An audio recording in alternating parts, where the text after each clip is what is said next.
មូលហេតុនៃការរលាកសរសៃពួរមានច្រើនទីមួយគឺការប្រើប្រាស់ដៃឬក៏ស្មាហ្នឹងជាញឹកញាប់ខ្លាំងដដែលឧទាហរណ៍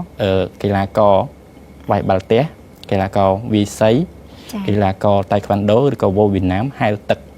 ពាក្យច្រើនគឺគាត់ត្រូវតែវឹកហាត់ខ្លាំងហើយគាត់ត្រូវតែប្រកួតអញ្ចឹងការធ្វើចលនាដដែលជាប្រចាំគឺអាចឲ្យរលាកសរសៃពួរស្មាបន្ទាប់ពីរលាកអាចឲ្យខូចស្រាក់ឈើឬខូចរចនាសម្ព័ន្ធនិងឲ្យដាច់អ្នកជំងឺដែលហានិភ័យបន្ទាប់គឺអ្នកជំងឺមានវ័យចាស់ពីព្រោះវ័យចាស់គឺការជីលិកាសរសៃពួរចាប់ផ្ដើមសឹករីករាលបន្តិចម្ដងអ្នកជំងឺបន្ទាប់ទៀតគឺ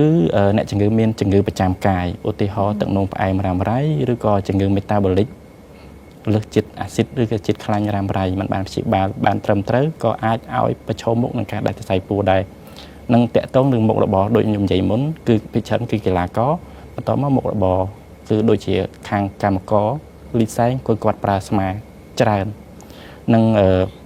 ភាពមិនប្រក្រតីរបស់សរីរាង្គរបស់មនុស្សមួយចំនួនដូចគ្នា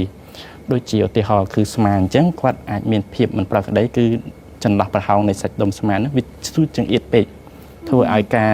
កកិតរបស់សរសៃពួរជាមួយនឹងឆ្អឹងកកិតជាប្រចាំថ្ងៃរៀងរាល់ថ្ងៃអាចឲ្យរលាកជំហានដំបូងបន្តមកខូចស្រាក់ឈើឬរចនាសម្ព័ន្ធហ្នឹងបន្តមកអាចឲ្យដាច់នេះជា